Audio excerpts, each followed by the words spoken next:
and I'm delighted to introduce a co-host for the day, Brianne Garcia.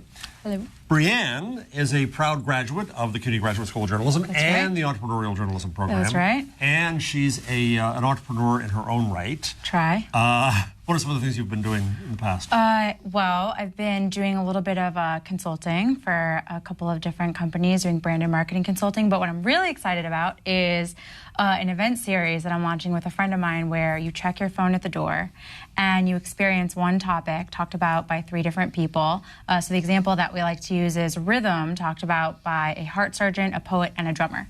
Cool. It's completely not about what you do during the day. It's like experiencing that 8,000-word piece in the New Yorker that you never get around to, but you're tasting it and you're seeing it and you're hearing it. And so yeah, it'll launch in September. That's cool. What's it called? Thing of Wonder. Thing of Wonder. So we'll look forward to that.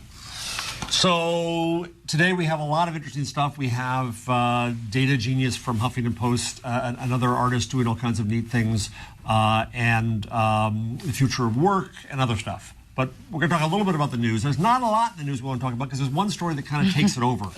And I'm not even sure what I think about it, which is Peter Thiel and Gawker. Yeah. Gawker being here of New York, at the center of the media scene here, for good and ill. What do you think about whose side are you taking? Oh, God. I dreamt about this last night, by the way. I woke up thinking about this. I don't have a side because I know that the media likes to rally around Gawker, which I understand. But our country has made it such so that if you, money is basically freedom of speech. So Peter Thiel is essentially exercising his freedom of speech by putting money behind people who he feels are behind Hulk Hogan or whoever else, and silencing Gawker in that way. I mean, he's free to do it as the way the laws are. So it's not that I agree with it, but maybe we should change our laws. So you're saying the money has taken over politics in terms of the elective branches, and now it's taking over the judiciary, or could? Yeah, Citizens United. I mean, you have if you put your money where your mouth is, then essentially you're allowed to do that. And I think that Peter Thiel has done that, and people can not like it, but I think it's opened up a new channel for other people to do it, and it's completely legal. So I think at the end of the day, you can decide to like it or not like it, but it's kind of like Peter Thiel decided to not like Gawker and was able to take action. More than not like, to destroy. Yeah, well, I think that's where it true. goes. Yeah, and I'm not sure what I think about this one, which is rare for me to say that. I never say that. I've always got an opinion, but this one I'm torn, and I should mention various connections that I have. Yeah. Conflicts of interest. I was on the board of Nick Denton's prior company called Moreover. I introduced Nick to a major European media company as he was trying to get money. Now we know why he was trying to get money. I've been attacked by Gawker, and pretty recently as well. That's a fairly common thread. Nick is a brilliant journalist. In some ways, I think that he's wasted his talents and wasted his potential on what he's done. I don't think that Gawker needs to be what Gawker has been. Yeah. So that's my caveats. To get more to the case, you know, there's a difference here between editorial judgment and free speech. Free speech is also about editing. Yeah. Free speech is about the choice of what not to publish sometimes.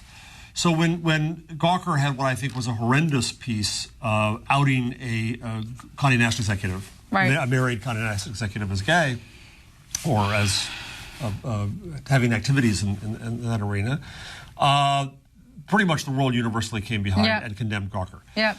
Nick Denton, I think to his credit, finally woke up and finally killed the piece.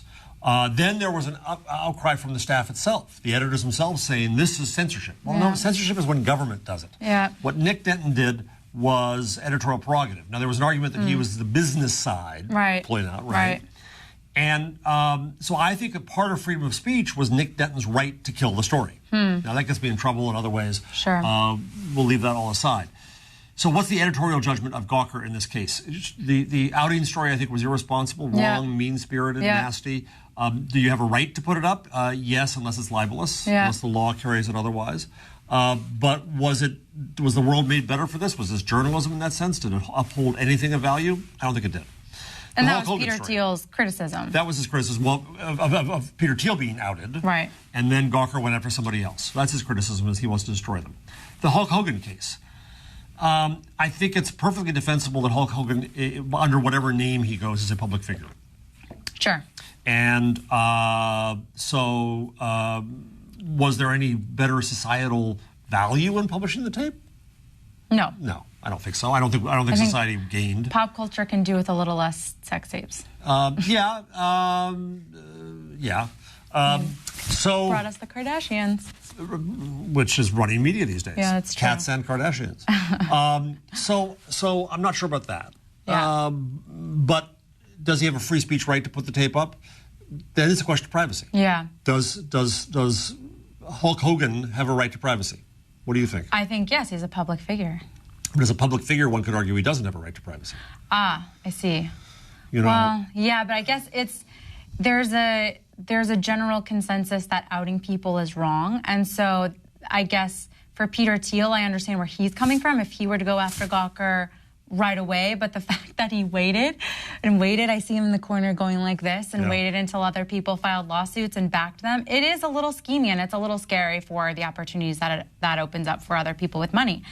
He essentially has empty pockets. He could continue to do this, and I think Gawker probably will, completely die. Yeah, so that'll be Thiel doesn't show any sign of backing down. Historic moment, I think. There's an argument that says that you shouldn't have third-party funded suits, though I think that's wrong, because if you were poor and you got assaulted on the street and I paid for your civil suit, I don't think there's anything wrong with that. I think that there are crowdfunding campaigns to help people pay for suits. So that itself is not wrong. What's scary, of course, all the world is about media. When the story becomes about us, that's where it becomes important. Sure.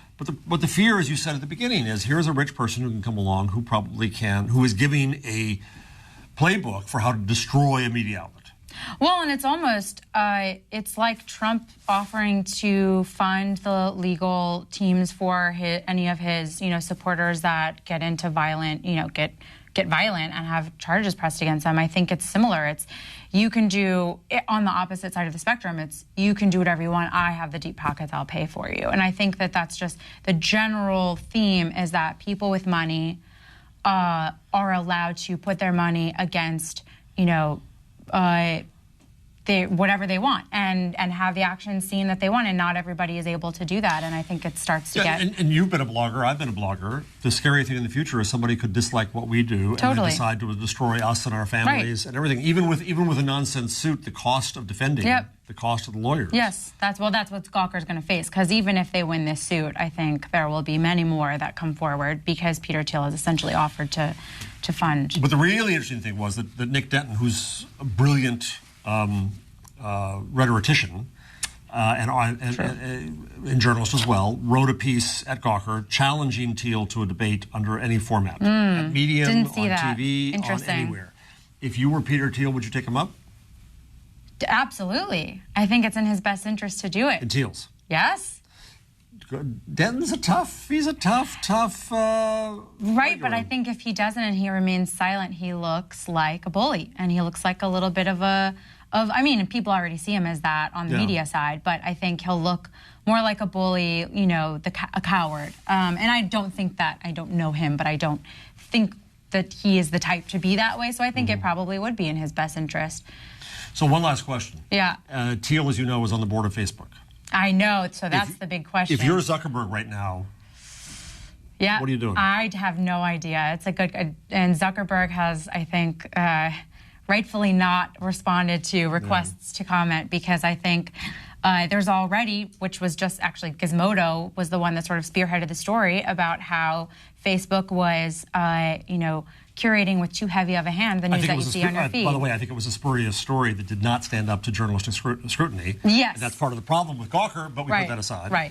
Well, that's the editorial discretion that is a topic for another day, I guess. Yeah. So this is a case where I don't come down on one side or the other, because I think that there are two, even though I actually like Nick Denton, I think he's a very smart guy and consider myself in the past to be a friend. In this case, they're both kind of unlikable in what they're doing, and it's difficult. But law is based on principle, not on personality. And so we've got to figure out what goes on there. So enough of that.